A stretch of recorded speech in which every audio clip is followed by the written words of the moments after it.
This hymn is a tremendous hymn as far as its explanation of who God is. Obviously, the message is there. A true friend. All our needs and sorrows bear. Bring it to the Lord in prayer. He cares. He sustains. I don't know about you, but how many times we fail to really realize what a friend we do have in the Lord.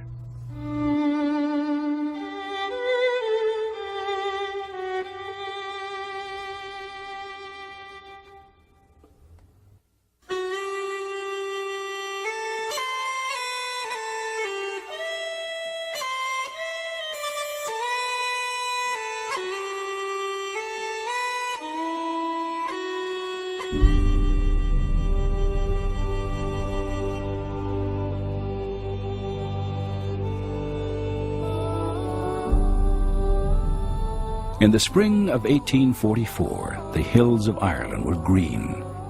Clouds drifted across painted skies. And for a young Irishman, the future was filled with hope and promise. Joseph Scriven had completed his university education and returned to his home outside of Dublin. He was engaged to his childhood love and soon planned to take her hand in marriage.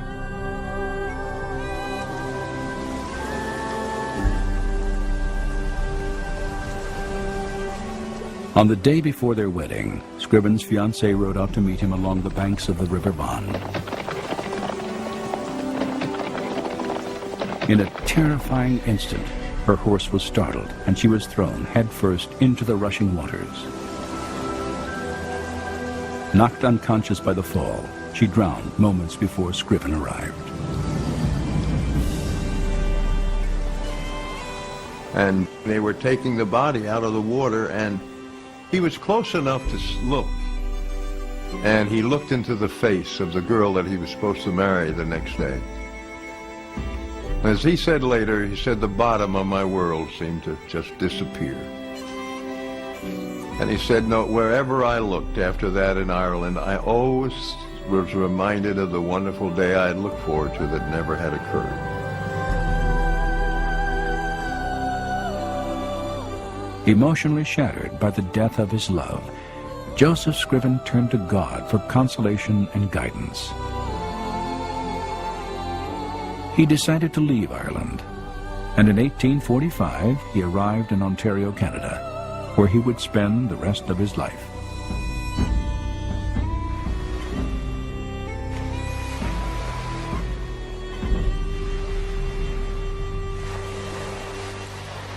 Scriven settled near the town of Port Hope, on the shores of Lake Ontario. There he committed himself to the ideals of Christ's Sermon on the Mount, devoting his life to helping others in need.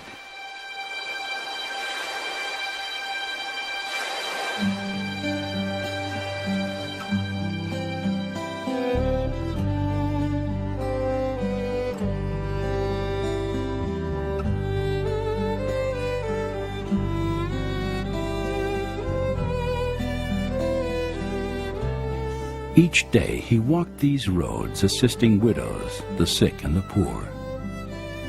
It was said that he never once denied a request for help, and that his greatest desire was to reflect the love of God through his life. For nearly 40 years, Joseph Scriven was a living light of charity and faith in this small Canadian town. And for his acts of kindness, he came to be known as the Good Samaritan of Port Hope. So he devoted his life to love and good deeds for the people of his community there. And they saw him walking down the street carrying a sawhorse and a saw, and someone in the community said, well, there's Joseph Scriven.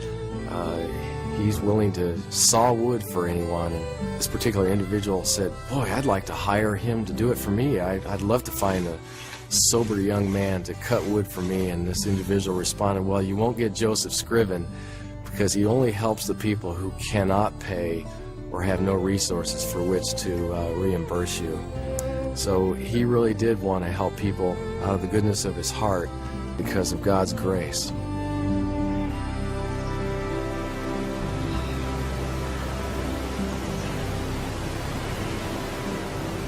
Joseph Scriven spent many years tutoring the children of Robert Pengelly, a retired British sea captain. It was in this house that he met and fell in love with Pengelly's niece, Eliza Roche. They were to be married in the spring of 1854.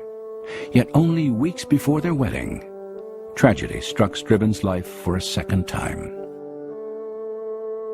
Eliza Roche became ill with pneumonia. Despite Joseph's vigilant care, she died at the age of 23. Once again, Scriven was heartbroken by the loss of a woman he loved. And once again, he found strength by turning to a God he looked upon as his closest friend.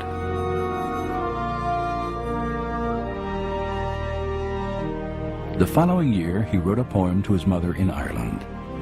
His words described this extraordinary friendship that had given him purpose and hope in the face of devastating pain.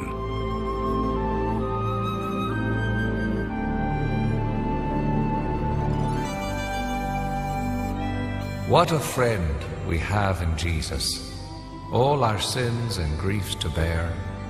What a privilege to carry everything to God in prayer. Oh, what peace we often forfeit. Oh, what needless pain we bear. All because we do not carry everything to God in prayer.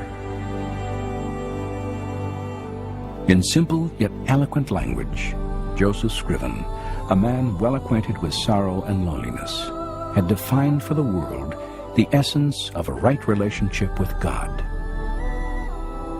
He saw his Creator not as an impersonal force to be feared, but as a loving Father and friend, whose greatest desire is to carry our burdens and ease our pain.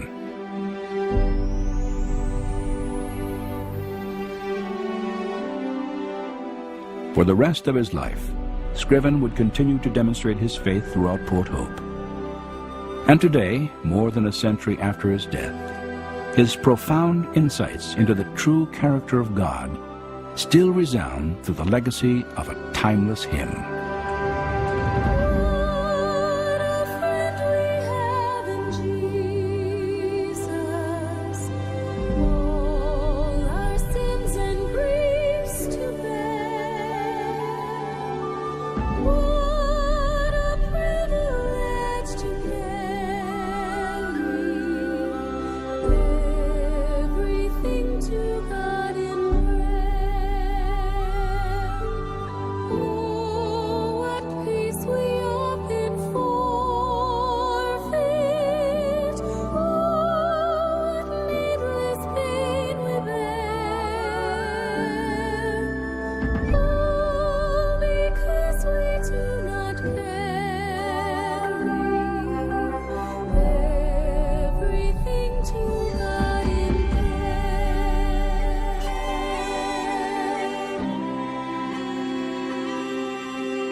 Joseph Scriven's poem was first published anonymously.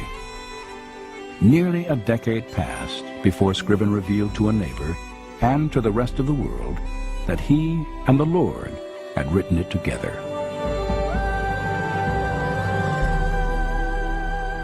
Today, What a Friend We Have in Jesus stands among the most beloved hymns ever penned.